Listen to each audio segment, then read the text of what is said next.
Comercio. Es el capítulo número 12 del libro Usos y Costumbres de los Judíos en los Tiempos de Cristo por Alfred Edersheim. Empecemos. Aquí encontramos un análisis del contenido que hace el autor del capítulo 12. Tenemos los cambios de las opiniones de los rabinos acerca del trabajo manual, dichos rabínicos ordenando sumisión a las autoridades, las posturas judías acerca del comercio, etcétera, etcétera. El comercio. La notable postura de las autoridades judías desde un menosprecio al trabajo manual, a la alteración de las circunstancias sociales y políticas, una clase social inferior en manos de extraños. El honrado trabajo ofrecía el medio y el único medio de una independencia varonil. La dedicación al trabajo era lo suficiente para conseguir ese resultado.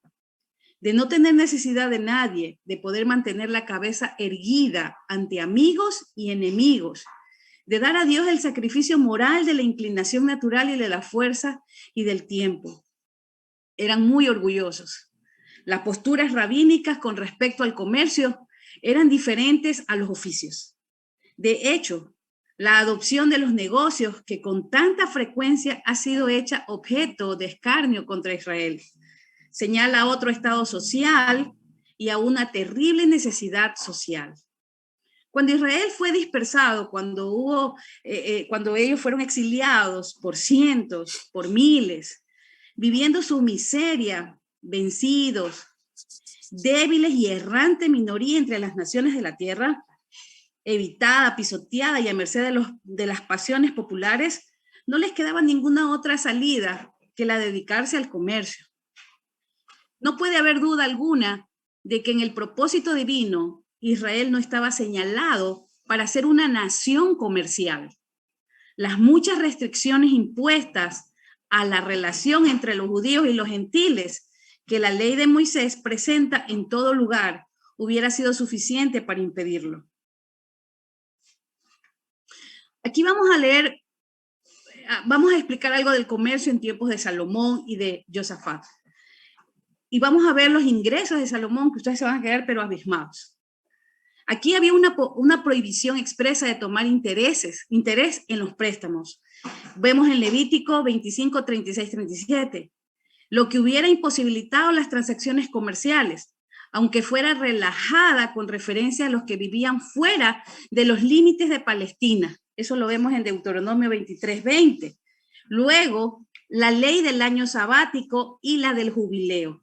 ¿Qué es aquí en Levítico 25, 36 dice, no tomes interés y usura de él, mas teme a tu Dios para que tu hermano viva contigo. Y Deuteronomio 23, 20 nos dice, del extraño podrás exigir interés, mas de tu hermano no le exigirás, para que te bendiga. Un segundito. Dígame, pastor. Un segundito. Que no sea Ana María, ¿quién me puede decir qué es el año sabático y qué es el año de jubileo? Pastor, yo lo voy a explicar ahorita. No. Dije que sí, que no sea usted. Bueno. ¿Quién me puede decir qué es el año sabático y qué es el año de jubileo? Si ustedes recuerdan, la semana el año de jubileo era cada 50 años que se celebraba. Ok, ¿quién contestó por ayer, hermana Rocío? Escuché una voz, ¿qué decía?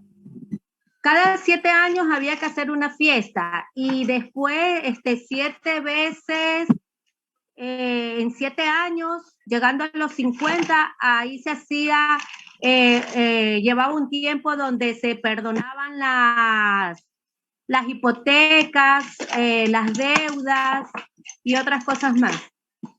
Lo que medio recuerdo. No, es que esto no es de medio recordar, mi hermana, porque yo le puedo decir a usted, ok, le voy a poner, deja ver, le voy a poner medio 70. Yo puedo contestar, pastor. Un segundito. ¿Ven ustedes?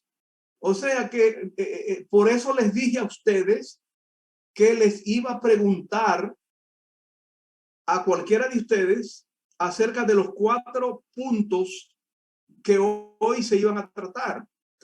porque me he dado cuenta desde hace año y medio y he estado dejándolo pasar a ver si ustedes cambian de por sí.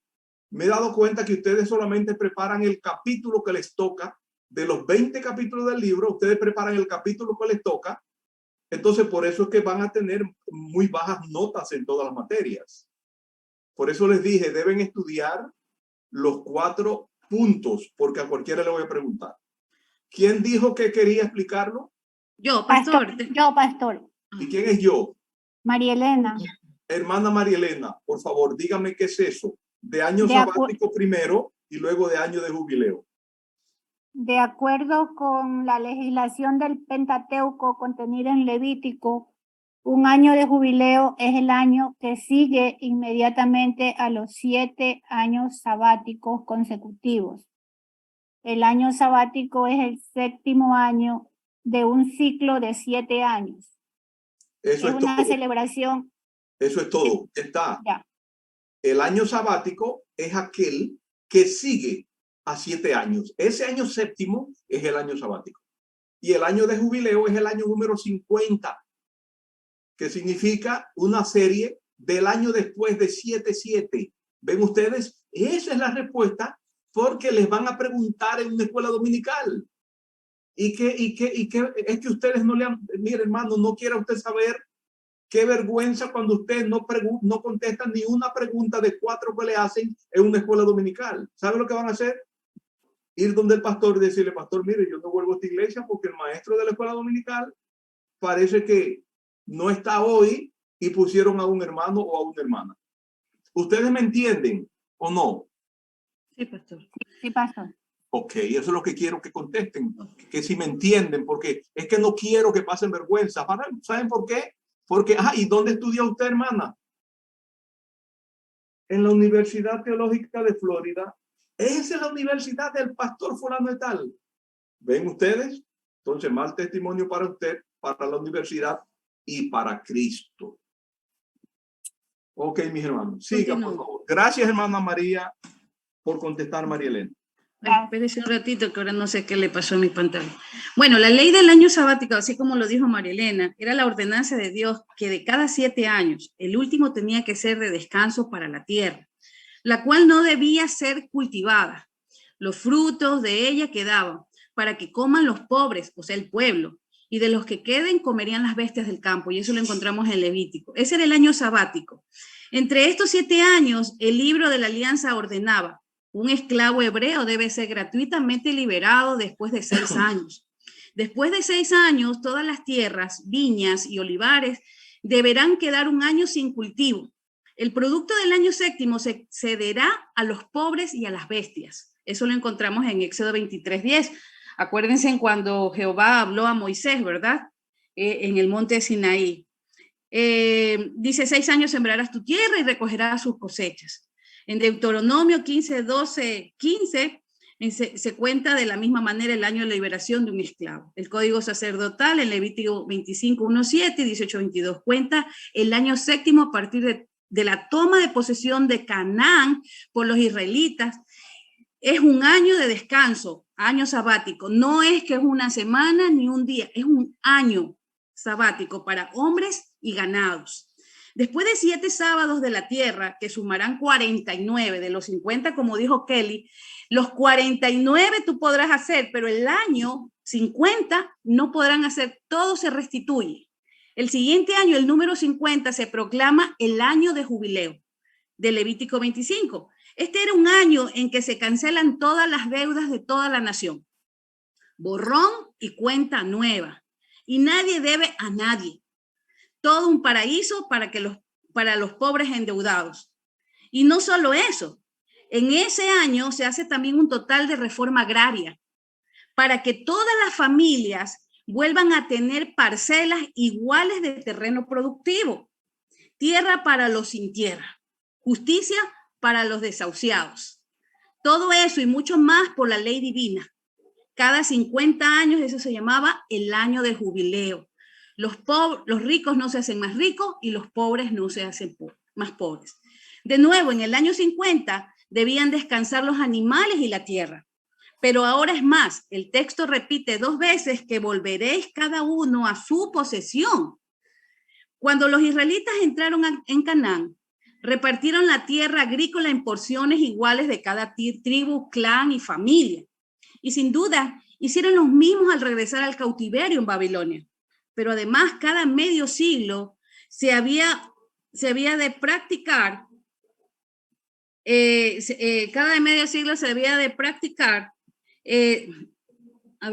una nueva redistribución de la tierra para volver a la igualdad para todos. Eso significaba que era imposible vender la tierra misma, ya que en el año 50 lo comprado regresaba a su dueño original, imagínense. Lo único que se podría vender y comprar fue determinado número de años de usufructo de la tierra, o sea, de cosechas futuras hasta el año del jubileo. Eso lo dice Deuteronomio 25, 14, 17. Había una prohibición expresa de tomar interés en los préstamos. Habrían provocado un parón sobre todo tipo de comercio extendido y la tierra no era apropiada en absoluto para las demandas del comercio. Cierto es que poseía una amplia costa marítima, como la vemos aquí. Una amplia costa marítima, fueran cuales fueran las capacidades naturales de sus puertos. Pero toda la costa, con los puertos de Jope, Yamé, Ascalón, Gaza, Iaco o Tolemaida, permaneció a excepción de breves periodos en posesión de los filisteos y de los fenicios. Incluso cuando Herodes el Grande edificó el enorme puerto de Cesarea, fue casi exclusivamente empleado por extranjeros. Solo en una ocasión, durante el reinado de Salomón, encontramos algo semejante a un intento de dedicarse a empresas mercantiles a gran escala. Los mercaderes del rey, en Primera de Reyes 10:28, 29 o Segunda de Crónicas 1:16, que importaban caballos y tejidos de lino, ha sido considerada como indicativa de la existencia de una especie de real compañía de comercio o de un monopolio real. Los ingresos de Salomón son descritos en Primera de Reyes 10:14 como ascendiendo en todo caso a la enorme suma de 666 toneladas de oro anuales. Alrededor de 22 toneladas de ese precioso metal. Aquí podemos ver que la mayor unidad de peso hebrea y también la de mayor valor monetario lo encontramos en Éxodo 38:29, Segunda de Samuel 12:30, Primera de Reyes 10:10, Segunda de Reyes 23:33, Crónicas y Segunda de Crónicas. Partiendo de la base de que el talento equivalía a 60 minas o 3,000 ciclos, esto lo encontramos en Éxodo 38, 25, 26, donde te dan el valor. Actualmente, un talento de plata costaría $6,606, porque habían talentos de plata y talentos de oro. Un talento de plata costaba $6,606 y un talento de oro costaba $385,350. Si multiplicamos 666 por 385,350, Salomón ganaba anualmente $256,643,100. Imagínense. Parte de ello puede haber provenido del comercio internacional del rey. Desde los tiempos bíblicos, o al menos desde los tiempos del Antiguo Testamento a los tiempos posteriores, nos encontramos con que el antiguo sentimiento popular en Palestina acerca de la cuestión del comercio seguía en pie. En ese tiempo, el escritor, historiador Josefo expresa aquí correctamente la opinión de sus compatriotas. Dice, en cuanto a nosotros mismos, ni habitamos en un país marítimo, ni nos deleitamos en mercadear, ni en mezclarnos con otros hombres, como es la consecuencia de ello, sin que las ciudades en que vivimos están alejadas del mar y teniendo un país feraz para nuestra morada. Nos afanamos en cultivar esto solo. No diferencian de esto las opiniones de los rabinos. Sabemos la poca estima que tenían las autoridades judías con los buhoneros. ¿Qué eran los buhoneros? Los buhoneros eran vendedores ambulantes de baratijas u objetos de poco valor. Dice, Pero incluso el comercio no era considerado mucho más favorablemente. Se ha dicho rectamente que en los 63 tratados de lo que se compone el Talmud, difícilmente se encuentra una palabra honrosa para el comercio, pero muchas que indican los peligros de hacer dinero. Entre las leyes judías con respecto a lo que prestaban dinero por interés o tomaban usura. Estos estaban incapacitados para dar testimonio. El que juega con los dados, un jugador, el que presta con usura, el que amaestra palomas, bien para apuestas, bien como para reclamos. Recuerden en Mateo, cuando el Señor Jesús entra al templo, ¿y qué le dijo? Desbarató todo, incluso a los cambistas que estaban ahí. Dijo, no hagan cueva de ladrones, la casa de mi padre, la casa de oración, ¿verdad? Entonces, eso es un ejemplo clarísimo. Dice, el que presta con usura, el que amaestra palomas, los que comercian en productos del año séptimo y los esclavos. El comercio sería una necesidad y, de hecho, el gran recurso para su existencia. Si esto se puede decir de todos los judíos, de la dispersión, se aplica especialmente a aquella comunidad que era la más rica e influyente entre los judíos de Alejandría. La emigración de los judíos a Egipto comenzó incluso del cautiverio babilónico, pero el verdadero éxodo comenzó bajo Alejandro Magno. Aquel monarca concedió a los judíos de Alejandría los mismos derechos de que gozaban sus habitantes griegos, y por ello se vieron en el rango de las clases privilegiadas. No se puede dudar de que la providencia de Dios, la presencia de tantos judíos en Alejandría y la influencia que ejercieron en lo intelectual, tenían el propósito de ayudar a la difusión del Evangelio de Cristo por el mundo entero. Y la supervisión de la navegación, tanto por mar como fluvial, les había sido entregada plenamente al cuidado de los judíos. Miren, se volvieron tan importantes, se volvieron expertos con respecto al comercio. De hecho, el gran comercio de exportación, especialmente de cereales, y Egipto, que era el granero del mundo, estaba totalmente en sus manos. El aprovisionamiento de Italia y del mundo era el negocio de los judíos. El negocio del buhonero, del vendedor ambulante, naturalmente se restringía al intercambio de los productos de un distrito por los de otro, a la compraventa de artículos nacionales o a la introducción de las que intentaban seguir la moda y deseaban artículos de lujo. Las importaciones del extranjero eran, con excepción de madera y metales, principalmente de artículos de lujo, por ejemplo, el pescado de España, manzanas de Creta, el queso de Bitinia, lentejas de Media, vasijas domésticas de Sidón, cesta de Egipto, vestidos de la India, ¿verdad? Vestidos de la India, sandalias, la Odisea, camisas de Sicilia, velos de Arabia, eran algunos de los artículos de importación. Por otra parte, las exportaciones, lo que exportaban estos pueblos de Palestina, consistían en los productos de el trigo, el aceite, la miel, los higos, etc., siendo el valor de las exportaciones y de las importaciones casi igual, y la balanza de pagos si la había en favor a Palestina. Con respecto a las leyes regulando el comercio, era tan minucioso y habían varios tratados de la Mishnah. ¿Qué es la Mishnah del Talmud? Hemos hablado con la hermana, hemos escuchado lo de la hermana Leila, ¿verdad? Sobre la Mishnah. Dice aquí, la Mishnah literalmente es repetición. Es la codificación de la ley tradicional de los judíos. Contiene reglas, contiene leyes, contiene requisitos formulados a través de muchos siglos. Contiene conclusiones tomadas de decisiones acerca de casos nuevos en las cuales las reglas antiguas necesitaban ser reinterpretadas o modificadas. Por eso las reglas y las prohibiciones rituales religiosas constituyen la mayor parte de la Mishnah. Esta Mishnah, que están llenos de determinaciones acerca de estas cuestiones, por ejemplo, el polvo de las balanzas, es estrictamente una idea y frase judía. La ley iba hasta tan lejos como para determinar que un vendedor al por mayor debía limpiar las medidas que usaba una vez al mes y un vendedor al por menor 2 veces a la semana. Es como, por ejemplo, lo que hacen en los mercados. Llegan los intendentes, los inspectores de los mercados, ellos revisan las balanzas, ¿verdad? Lo mismo ocurría algo similar aquí. Entonces dice, debía limpiar las medidas que usaba una vez al mes y un vendedor al por menor 2 veces a la semana. Que todos los pesos debían ser lavados una vez a la semana y las balanzas limpiadas cada vez que se hubieran empleado.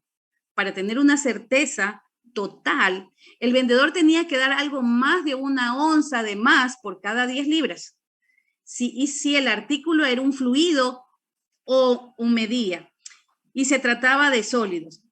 Aquí tenemos algunas de las principales ordenanzas relacionadas con el comercio. Un compromiso no se consideraba cerrado hasta que ambas partes hubieran tomado posesión de sus respectivas prioridades. Pero cuando uno de ellos hubiera recibido el dinero, se consideraba deshonroso y pecaminoso que el otro se echara para atrás. Imagínense, cuando no hay esa palabra, ¿no? En caso de segundo, en caso de un margen excesivo o mayor que el lícito, el comprador tenía derecho a devolver el artículo o a reclamarle devolución del exceso, siempre que no lo solicitara después de un intervalo mayor del necesario. Para mostrar los artículos a otro mercader o a un pariente, de manera similar, también el vendedor estaba protegido. Aquí hablamos de los cambistas. Los cambistas tenían permitido aplicar un descuento fijo por monedas pequeñas o devolverlo dentro de un periodo fijo, si estaba por debajo del peso al que las hubiera tomado. A un mercader no se le podía apremiar a que citara el precio más bajo, a no ser que el indagador, me imagino que el indagador era el que estaba preguntando, el que estaba negociando, el que estaba, como nosotros decimos cuando vamos a la bahía, regateando, ¿verdad? Quisiera realmente comprar. Tampoco se le podía nunca recordar un sobrecargo excesivo anterior para inducirlo a rebajar sus precios. Los artículos de diferentes calidades no podían mezclarse, aunque los artículos añadidos fueran de mayor valor. Entre estos tenemos aquí que se prohibía a los agricultores vender en Palestina vino mezclado con agua, aquí vemos en la imagen, excepto en lugares donde esta fuera la costumbre conocida. Eran estrictas las normas que afectaban al deudor y al acreedor. Los adelantos eran conseguidos legalmente mediante documentos legales, sí existían documentos legales, extendidos a cargo del deudor y firmados por testigos, como vemos en la foto, acerca de cuyas firmas se dan minuciosas instrucciones. Para prevenir errores, la suma prestada se marcaba en la parte superior, así como en el cuerpo del documento. No se tomaba una persona como garantía de otra, una vez que el préstamo hubiera sido efectivamente concluido. En referencia a los intereses, que entre los romanos se calculaba mensualmente, con respecto a prendas y en el trato con los deudores insolventes, jamás se ha igualado la suavidad de la ley judía. Era legítimo, bajo ciertas restricciones, tomar una prenda y en caso de impago venderla ¿no? Pero la vestimenta, la cama, el arado y todos los artículos necesarios para la preparación de la comida quedaban exceptuados. De manera similar, era ilegítimo bajo cualquier circunstancia tomar una prenda de una viuda o vender lo que le pertenecía a ella. Ustedes recuerdan en la clase en mi exposición con el pastor Cadena, que la capa no se podía dar, ¿verdad? No se podía dar. Entonces, eran prendas que no se podían entregar. Estas son algunas de las estipulaciones por las que no solo se guardaban los intereses de todas las partes, sino que también se trataba de dar un tono religioso más elevado a la vida ordinaria. Muchas gracias, pastor. Aquí está mi bibliografía. Gracias. Ok, pregunta. Pregunta no a Ana María. ¿Se podía entregar su vestimenta y se inclinaría tanto que cada vértebra de su espalda se quedaría separada, o al menos que la piel sobre su corazón cayera en pliegues? El obrero dejaría caer sus herramientas, el mozo de cuerda su carga, y si alguien tenía ya un pie en el estribo, lo socaría. Había llegado la hora y no se podía dejar que nada le interrumpiera o perturbara. La misma salutación de un rey, se afirmaba, debía quedar sin respuesta. Incluso si una serpiente se enroscaba alrededor del talón, no se debería prestar atención a ello. Y no eran solo las ocasiones prescritas para la oración, las que así demandaban sus devociones. Al entrar en un pueblo y al dejarlo, debía de pronunciar al menos una o dos bendiciones. Lo mismo al pasar por una fortificación, al afrontar cualquier peligro, al encontrarse con cualquier cosa nueva, extraña, hermosa o inesperada. Y cuanto más tiempo orara, tanto mejor. En opinión de los rabinos, esto tenía una doble ventaja, porque la mucha oración sería seguramente oída, y la oración prolija prolongaba la vida. Al mismo tiempo, como cada oración empezaba y terminaba con una bendición del nombre divino, había un especial mérito religioso en él. Pero al ver a un fariseo cara a cara, podía aún dudarse menos acerca de su identidad. Su porte de autosatisfacción o bien de aparente modestia u ostentosamente manso lo traicionaría, incluso con independencia de su altanería hacia los demás. Estamos naturalmente refiriéndonos a la clase o más bien al partido como tal y a sus tendencias y no a todos los individuos que lo componían. Además, había, como veremos, varios grados entre ellos, desde el más humilde fariseo, que era simplemente miembro de la fraternidad, solo iniciado en el más bajo escalón o quizás incluso un novicio, hasta el más avanzado chasic o pietista. En pietista tengo aquí lo que significa. El pietismo pretendía que toda la práctica y vida del cristiano estuviera exclusivamente basada en la Biblia. Este último, por ejemplo, presentaría cada día una ofrenda por la culpa en caso de que hubiera cometido alguna ofensa de las que tuviera dudas. Los extremos a los que llegaba la puntillosidad de esta clase en la observancia de las leyes de la pureza levítica puede colegirse de un rabí que no quería permitir que su hijo se quedara en la estancia mientras él estaba en manos del cirujano, para que no contaminara con el contacto del miembro amputado que naturalmente estaría con ello mismo muerto. Otro chasis iba a estar a tal punto en su celo en la observancia del sábado que no quería reconstruir su casa porque había pensado acerca de ello en sábado y era inclusive considerado por algunos cosa impropia confiar en una carta a un gentil por si acaso fuera a entregarla en un día santo.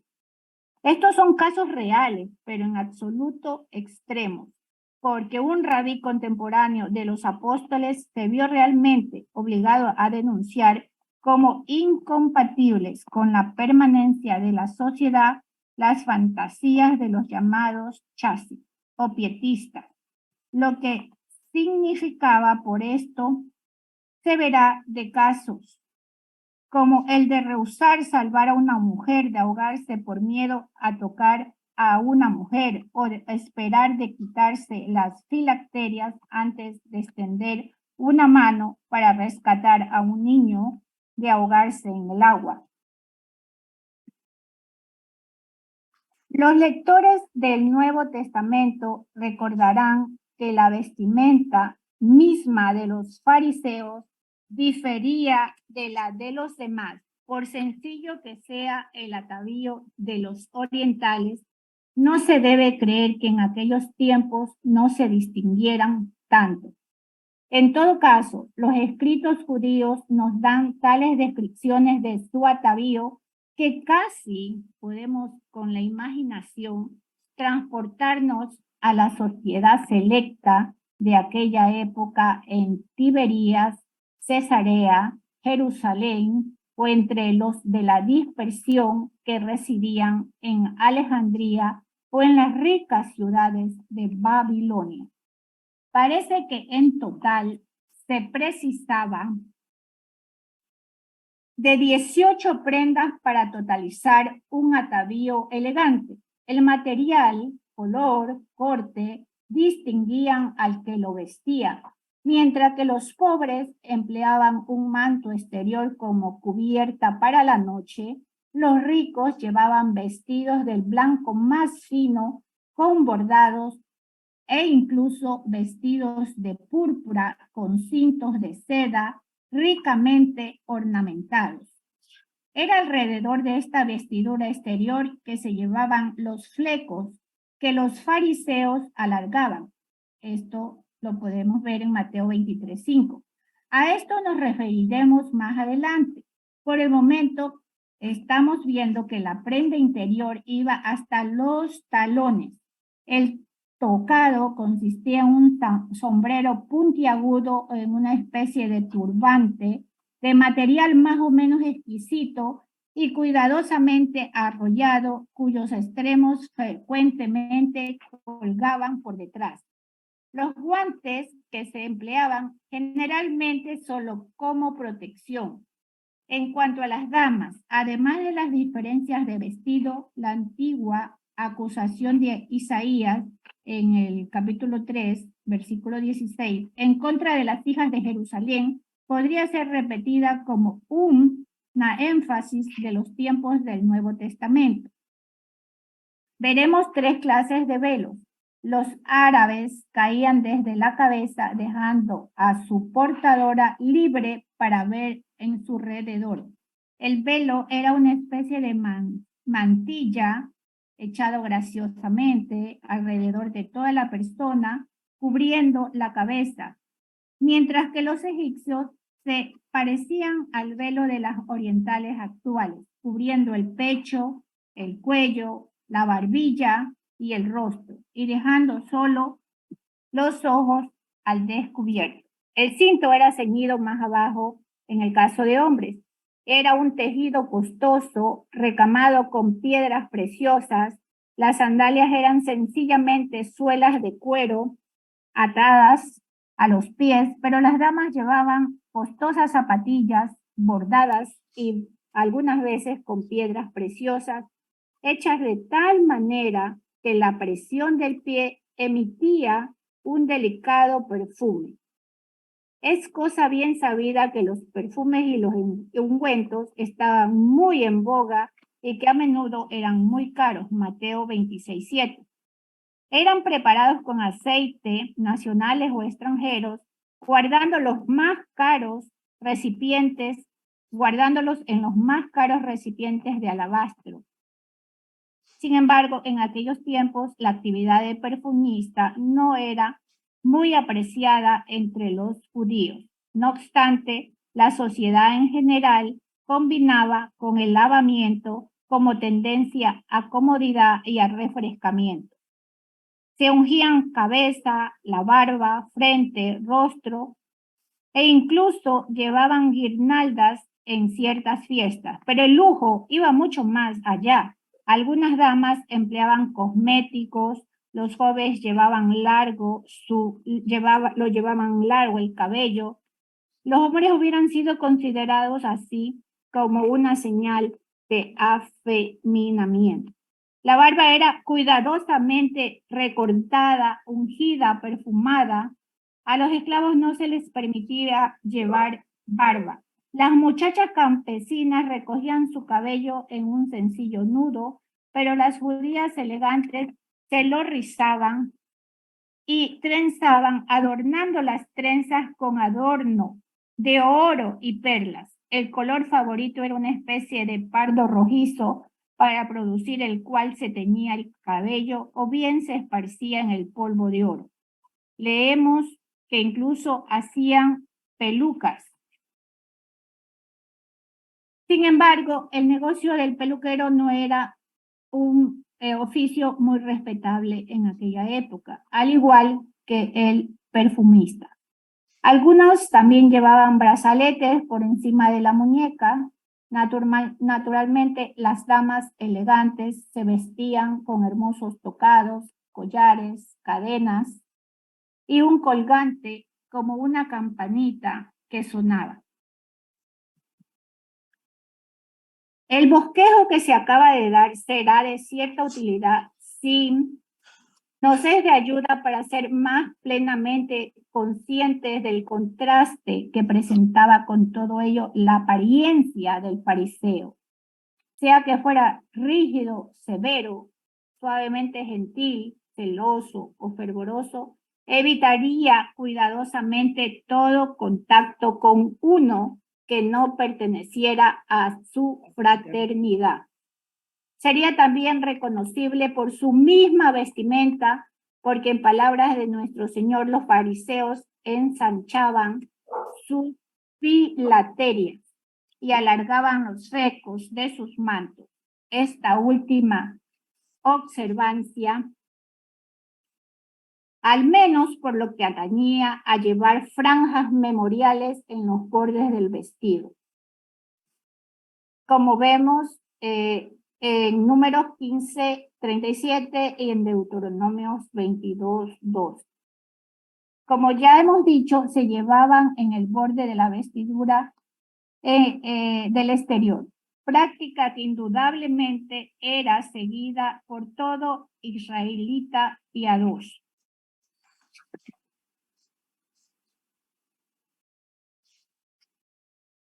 Los tepillín se llevaban en el brazo izquierdo hacia el corazón y en la frente. Consistía en una descripción aproximada. En unas cápsulas que contenían en pergamino y en la de la cabeza 4 pergaminos diferentes. Las cápsulas eran atadas con correas de cuero negro alrededor del brazo y de la mano, 7 veces alrededor del primero y 3 veces alrededor de la segunda. O bien se colocaban en la frente de una manera prescrita y místicamente significativa.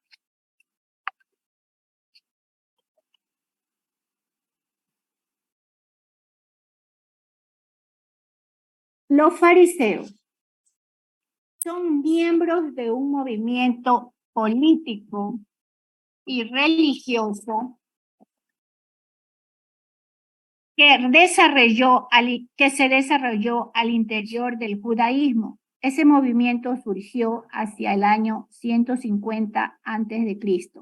para fortalecerse en los siglos siguientes hasta dar lugar a lo que se conoce como judaísmo rabínico. La mayoría de sus miembros eran personas instruidas que pertenecían a los sectores medios de la sociedad de su época y que tenían una gran influencia sobre el resto de la población. Los fariseos promovieron la idea de la pureza sacerdotal, la fe en la providencia o el destino y el concepto de la resurrección de los muertos. También enseñaron que además de los 10 mandamientos, Moisés había impuesto ciertas leyes que no estaban escritas y que se transmitieron mediante la tradición oral. Se opusieron a la influencia que ejercía el sumo sacerdote de origen de los fariseos. Tras las conquistas de Alejandro Magno, que destruyó el imperio persa aqueménida entre el 334 y el 330 a.C., los pueblos del antiguo cercano oriente adoptaron la forma de gobierno, el idioma, la filosofía, la religión y la educación griega. No todos los judíos estaban conformes con el gobierno de los asmoneos, ya que miembros de la misma familia ocupaban los cargos del rey y del sumo sacerdote del segundo templo. Este descontento se debía a que, según la tradición hebrea, el trono de Israel debía ser ocupado por un descendiente de la tribu de Judá, mientras que el sumo sacerdote debía ser un descendiente de Sadoc, que ejerció este cargo durante el reinado de Salomón. Las características de los fariseos, principalmente judíos intelectuales de buena posición económica, enseñaban y defendían su doctrina de forma estricta, creían en la inmortalidad del alma, la vida luego de la muerte y la resurrección de los espíritus buenos en cuerpos eternos, creían en el destino, pero asimismo que los seres humanos eran libres de tomar sus propias decisiones, ya que si bien Dios lo controlaba todo, cada individuo le daba a su vida su propio destino. Se oponían a los casamientos entre judíos y paganos, concentraron su culto religioso en la sinagoga y rechazaban el influjo del sumo sacerdote, diferenciándose así de los saduceos. Les preocupaba mucho el estatus social, la opinión de los demás. Se opusieron a la prédica de Jesús, quien los criticó por ocupar los primeros puestos en los banquetes y las sinagogas, por vestir ropas ostentosas, por ser hipócritas y por instar a la gente a llamarlos rabí o maestro de la Torá. A pesar de ello, su doctrina sobre la resurrección de los muertos abrió las puertas a la expansión del cristianismo. Hasta aquí mi presentación y mi bibliografía, pastor. Gracias, mi hermana. Pregunta. Pregunta, no la pueden contestar. No es para todos, es para algunos de ustedes. ¿Cuántas veces al día se oraba en el templo? Puestas en la ley de Moisés, se hicieron necesarias las tradiciones que se suponía que explicaban y suplementaban la ley de Dios. Los rabinos hablan de ellas en este sentido y las describen como una valla alrededor de Israel de su ley. Estas tradiciones debían remontarse a comunicaciones orales dadas a Moisés en el monte Sinaí y también deducidas por ingeniosos métodos del texto de la escritura, necesidad del caso. El resultado fue un sistema puramente externo que a menudo contravenía el espíritu de aquellas mismas ordenanzas cuya letra era servilmente adorada. Estas son las bibliografías, pastor. Gracias, pastor y hermanos. Gracias, mi hermano. Lo que hacían era que obedecían a vuestras tradiciones, las tradiciones de ellos. Y por estas invalidaban la palabra de Dios. ¿Ven ustedes alguna semejanza con alguna religión? Con los de Jehová Witness, pastor, testigo de Jehová. Jehová Witness. Los católicos también. Los y a veces católicos. nosotros caemos también en ese error. Oh, anótese un punto, o sea que los evangélicos, ¿ok? Los musulmanes también, pastor. Exacto, los musulmanes caemos en ese problema y nos volvemos legalistas y fariseicos. No, que no te debes poner pantalones para ir a la iglesia. Claro, si los pantalones tuyos tienes que ponértelo, y antes de ponerte los pantalones tienes que untarte grasa o vaselina para que te puedan entrar y brincar 20 veces sobre la cama para poder subirlo, y luego andas por ahí enseñando todo lo que Dios te dio. Entonces así no, ¿ok?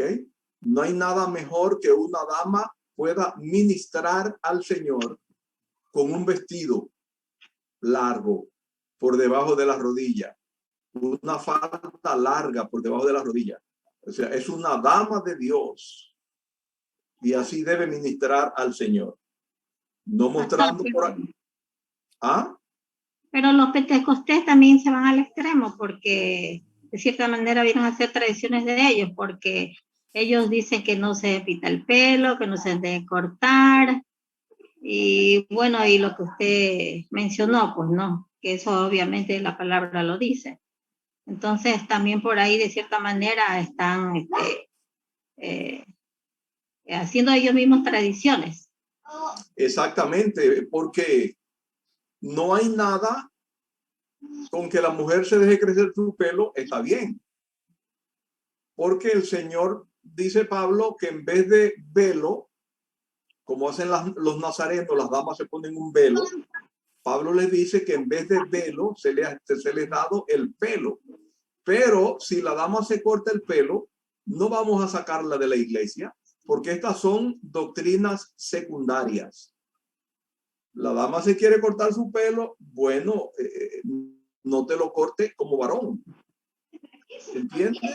Y son estos extremos que nosotros debemos evitar. Entonces, ¿qué hacemos? Bueno, vayan damas con faldas y vestidos a la iglesia, déjense crecer su pelo un poquito para que no den de hablar, porque una vez que hablan de ti o de ustedes, están hablando de su testimonio y están hablando de Cristo Jesús. Eso es lo que debemos pensar. Damas, hemos visto damas en iglesias con un descote que cuando se agachan a pasarle el plato de la ofrenda al varón que está ahí y se agachan así, se le ve la areola. ¿Ustedes saben qué es la areola? El La pezón. intersección de las dos. El pezón, la parte oscura, la redonda que queda en el centro. Esa es la areola, no es el pezón. No, es la la parte oscura. La la parte aureola oscura que rodea el pezón, pues se le ve eso. ¿Y qué creen ustedes? Eso es lo que llamamos nosotros caracteres sexuales secundarios. Mirar eso, hermanas, por Dios. Pastor, ¿y que no usan sostén entonces? No, lo que pasa es que usan sostenes, pero lo usan que apenas les cubre un pedacito del pezón, entonces la parte de arriba de la areola no le cubre. Uy, no, pastor. O los brasieles son muy flojos y cuando se agachan así, el peso de los senos hace que se le vea la areola. Entonces tengan mucho cuidado, por favor. Tengan mucho cuidado porque hay hermanos en la iglesia que no tienen esposas. No tienen esposas. El problema es el vestido o la blusa, porque si usaran ese sostén así, como usted dice, pero la blusa y el vestido fuera arriba, igual no se les ve nada. El problema es el vestido, el escote. Sí, pero súbanse su escote, no súbanse su escote, por favor.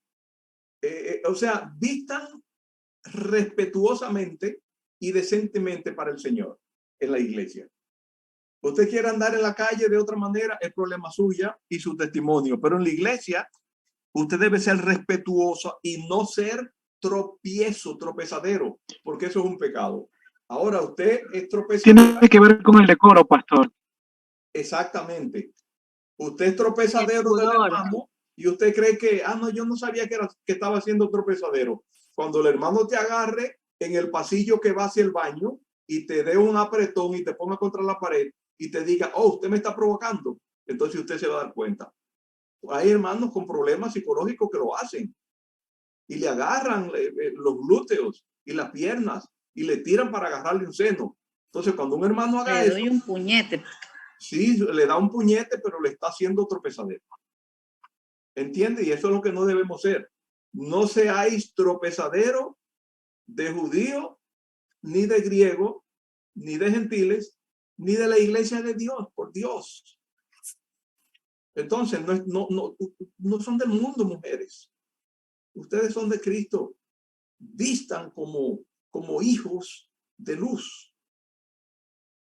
Entiendan, pónganse donde ustedes quepan. Si ustedes no caben en esa blusa, no se la pongan. Porque van a causar problemas. Y cuando el pastor le llame la atención, entonces usted se va a molestar y se va a querer ir de la iglesia.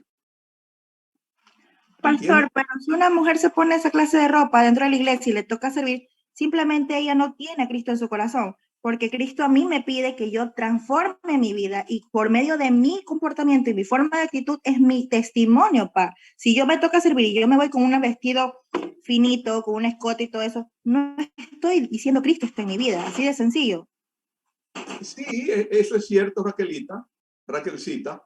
Te está diciendo que Cristo está en tu vida, pero muchas veces la mujer es cristiana, pero es muy sensual. Entonces hay cosas que hay que dejar en la iglesia. ¿Entienden ustedes? Y esto es importante. Pastor, había un caso en la iglesia que yo estaba donde el esposo mismo le pedía llevar un escote de la espalda y del pecho y era aceptada en la iglesia por el pastor porque cuando llegaban los cumpleaños de él eran muy buenos regalos. Entonces el problema ahí en cambio era que el esposo mismo lo llevaba y el esposo mismo le agradaba que su esposa se vistiera así. Y ahí viene el otro problema, porque el esposo le dice, sabe que no, tú no vas a vestir así con decoro, pero si el esposo le agrada, y claro, la hermana no era una hermana, era una cristiana, pero igual iba así, pero iba con el esposo, la hermana, no iba sola. Bueno, y había ese caso dentro de la iglesia. Bueno, ¿cuál es el problema que está pasando en nuestras iglesias? Lo que yo les prediqué a ustedes. Es problema de liderazgo. ¿Me entiende? Comenzando con el pastor. Comenzando con el pastor y con la esposa del pastor. ¿No han visto ustedes esposas de pastores que no pueden caminar? Con un blue jean pegado que no pueden caminar. ¿Entienden ustedes?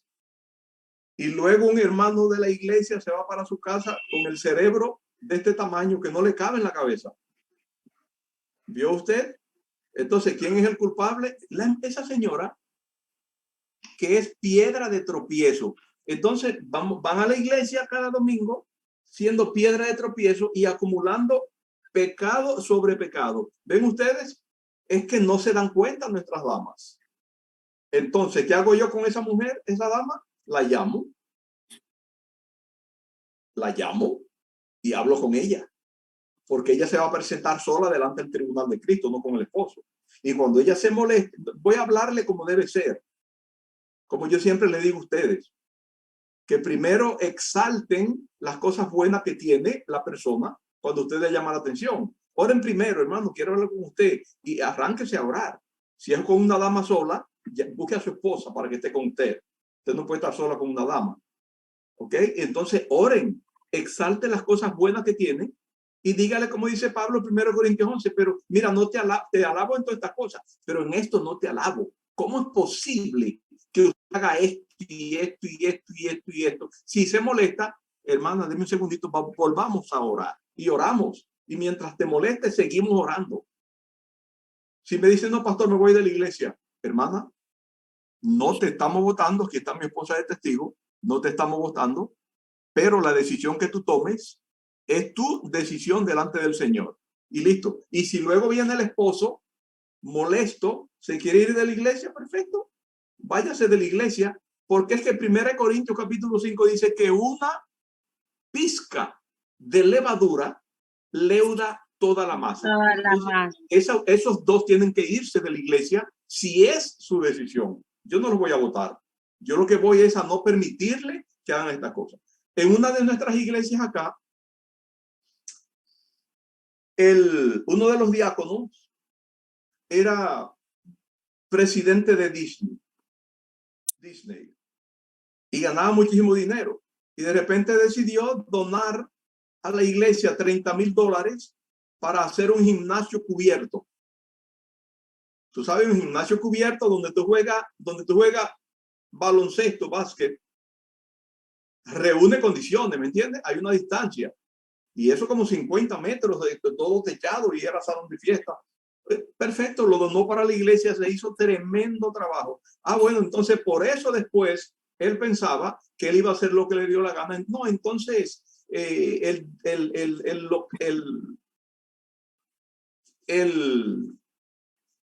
gimnasio lo doné yo.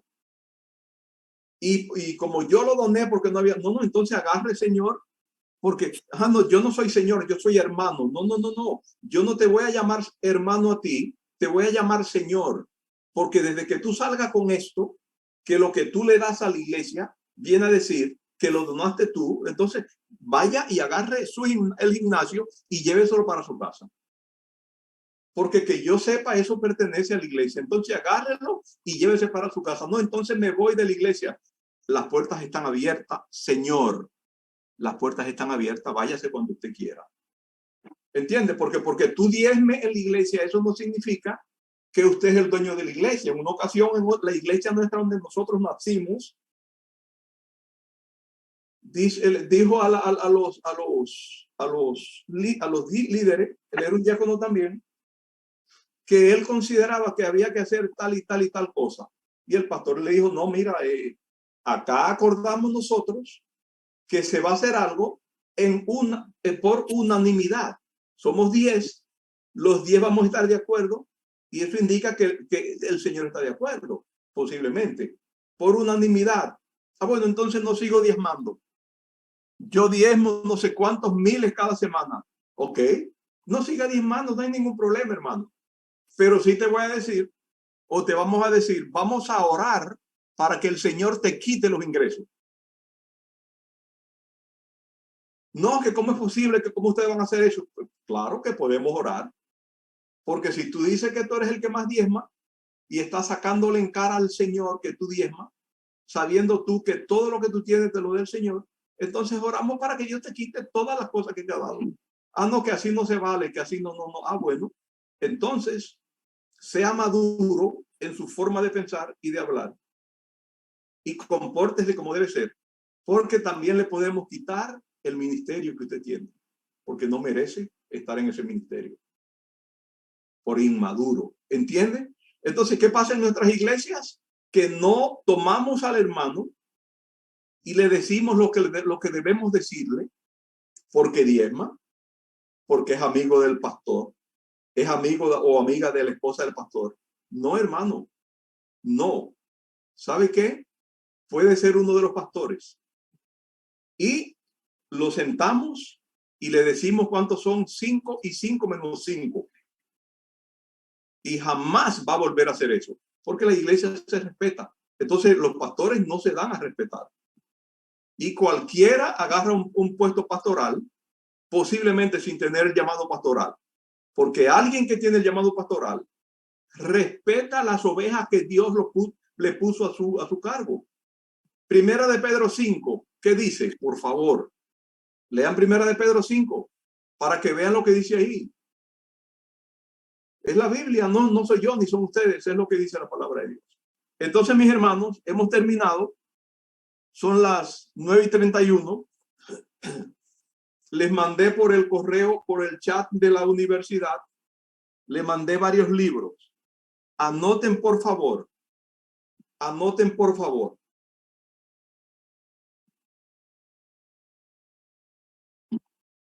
El libro que dice Apologética de Norman, que tiene 446 páginas, es Apologética 1 y la va a dar el pastor Cadena. Es Apologética 1 y la va a dar el pastor Cadena.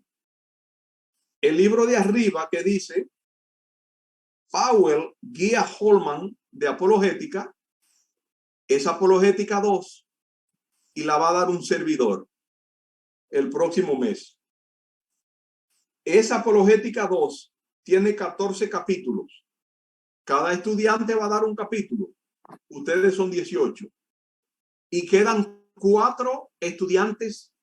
De esos 4 estudiantes, hermana Fabiola,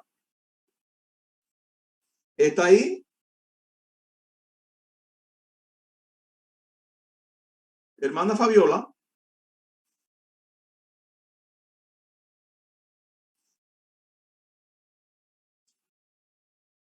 No está, pastor, creo.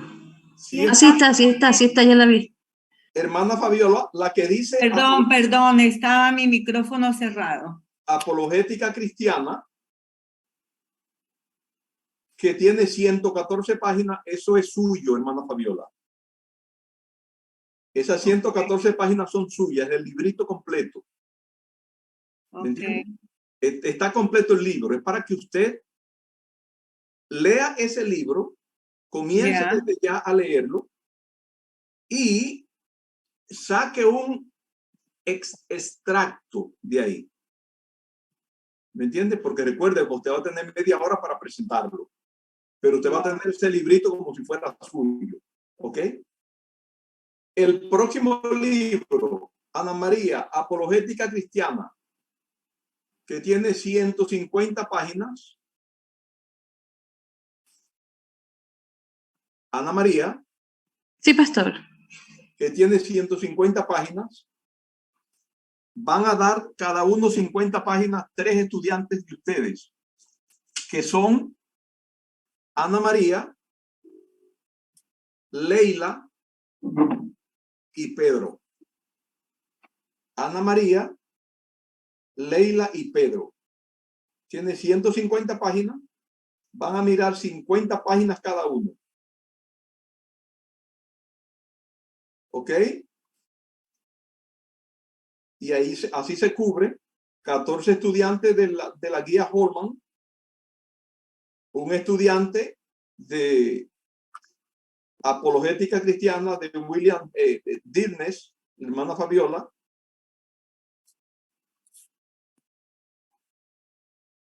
y esta Apologética Cristiana Practice Ministries, 150 páginas, 50 páginas cada uno.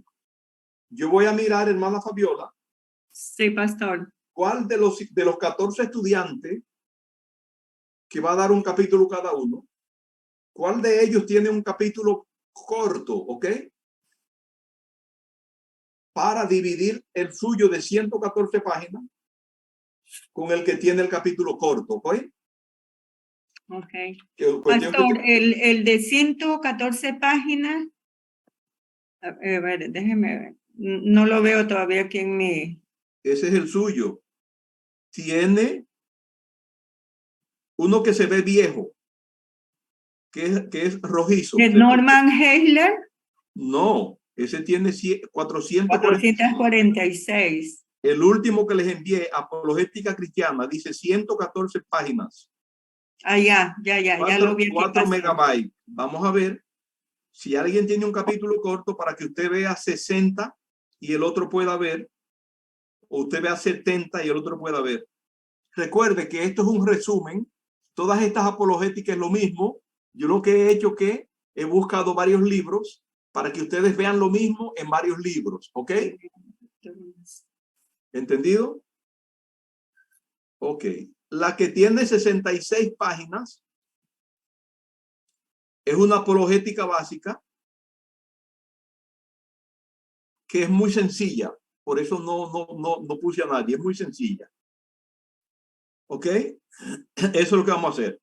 La próxima semana voy a distribuir los capítulos y vamos a comenzar al revés. Vamos a comenzar por la hermana Urrea. ¿Ok? Y de ahí hacia arriba. Para darle un chance a las hermanas, que es como 2 años ya. Y recuerden, terminamos en el mes de febrero. Los que no presentaron escatología 1 y 2 tienen el mes de marzo para presentarla las 2 escatologías. Deben pagar sus $50. ¿Ok? Y aquellos que quieran entrar a la clase y tomarla de nuevo, tienen que pagar. Los que ya la presentaron y quieren entrar de nuevo y tomarla, tienen que pagar. Esto va a ser solamente para pocos estudiantes. Aquellos que no fueron a aquella clase aquella vez que dimos allá los sábados. Duramos 2 meses dando escatología cada sábado. ¿Recuerdan ustedes? Sí, pastor. De 8 a 12 era.